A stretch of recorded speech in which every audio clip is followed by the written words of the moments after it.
guys, and welcome back again to my channel. And for today we will be having a new video, and this is what you call a DIY setting spray. So are you ready to do a DIY again? So if you want to know what is the materials, that all you need is just stay tuned on this.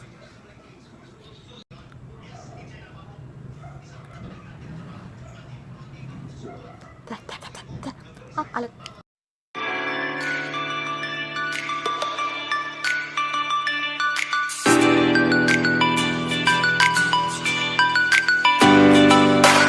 Hi guys, I've already done a DIY makeup remover. If you want to know or want to check that, I just leave the link below. And also, I've already done again with my second DIY project is DIY ring light. This is the one that I've been using here.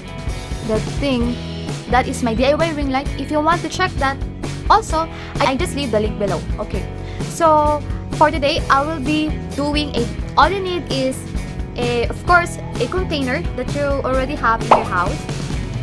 I don't know, I just tansha. Wow, I just estimated this. All you need is like this container or spray bottle that you have. Of course, your measuring spoons. The next thing is this one, the Nature Republic aloe vera gel.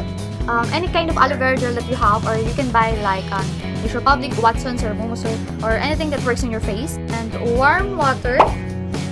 Like this. This is just an optional, but I will just add a what you call this, a tea tree oil. I bought this Perviteroses.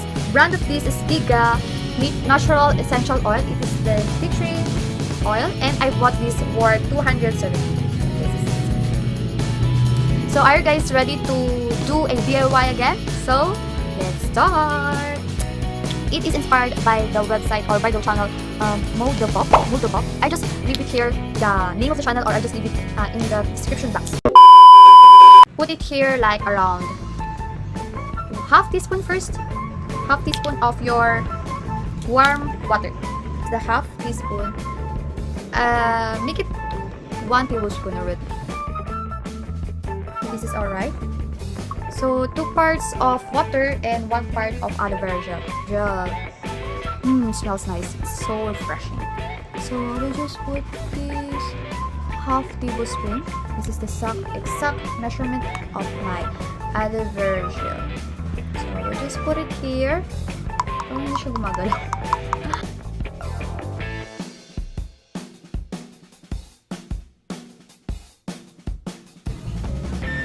Ano natin?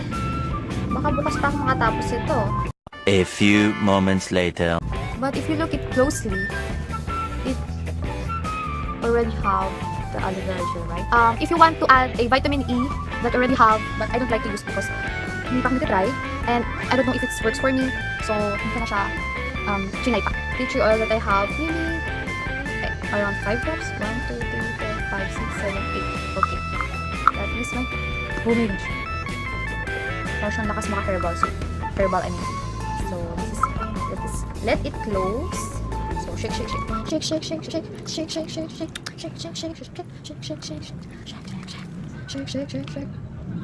it is more on aloe vera, right? So, I will just test these for tomorrow.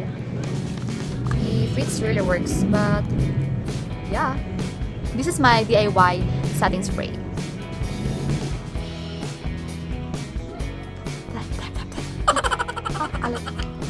So this is my, try nga natin guys. Oh. In fairness sa kanya, nakaka-relax siya. You know what? Hindi man siya mag-effect sa akin. Oh my gosh.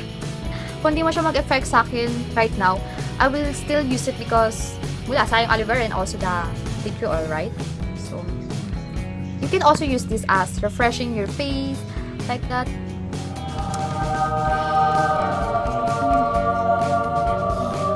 It's nice. Oh my gosh. Except for my eyes. So tomorrow, I'll be going around Makati. So we will be just testing this if it's really effective or not. So samahan niyo ako for tomorrow. Hi guys, good morning. At Itatry na natin ngayon ang ating DIY setting spray. Tamang-tama ngayon kasi parang nagkikake yung dito on this side ko. Ewan ko kung bakit. Pero ngayon nagmamadali na ako at palis na rin ako. So, itatry na natin siya.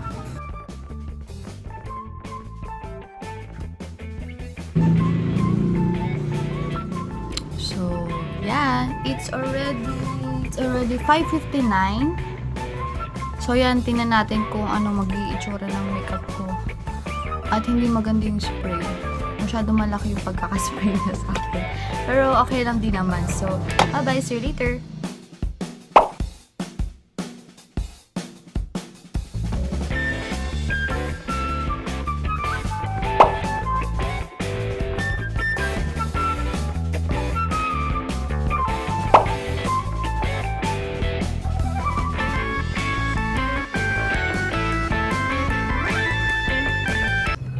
Hi guys! Welcome back to my channel. At ngayon, kakauwi ko lang dito sa bahay. At ito na yung aking face.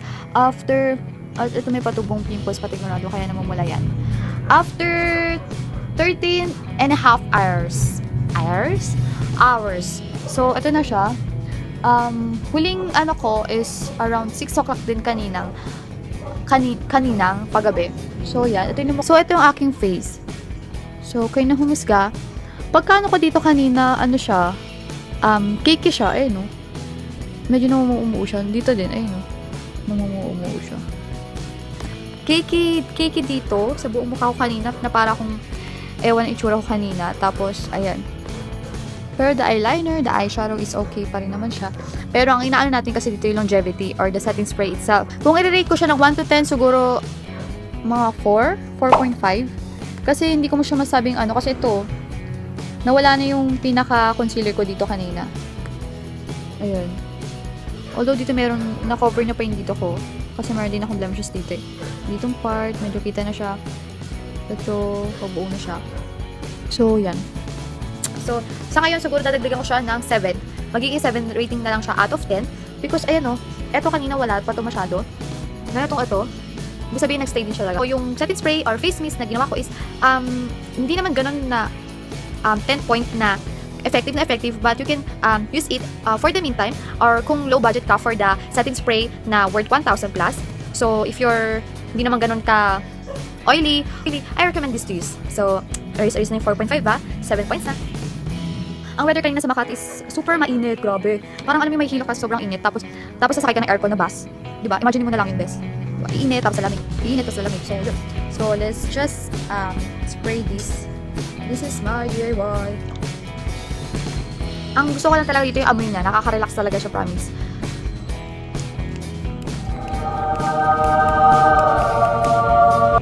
Diba? Naparami spray ko kasi ang bango niya. May aloe vera na may halong beauty oil. Although yun lang naman nilagay ko talaga sa aking mukha. Pero yan. Diba? Nakaka-fresh pa rin naman siya. We can use this siguro as facial mist. So yun guys, if you want to have a affordable face mist, mostly magkano nga ulit yung ano ko? Aloe vera is parang last na bili ko is 250. Bili ko doon sa tea tree oil is 270. So roughly 520 if you want to have a setting spray / face mist. Yun guys, ito na ang aking ano. Yan, ito yun na siya. Diba? So, yun. Ang gusto ko lang dito is yung amoy niya. As in, mamamoisturize talaga yung mukha mo.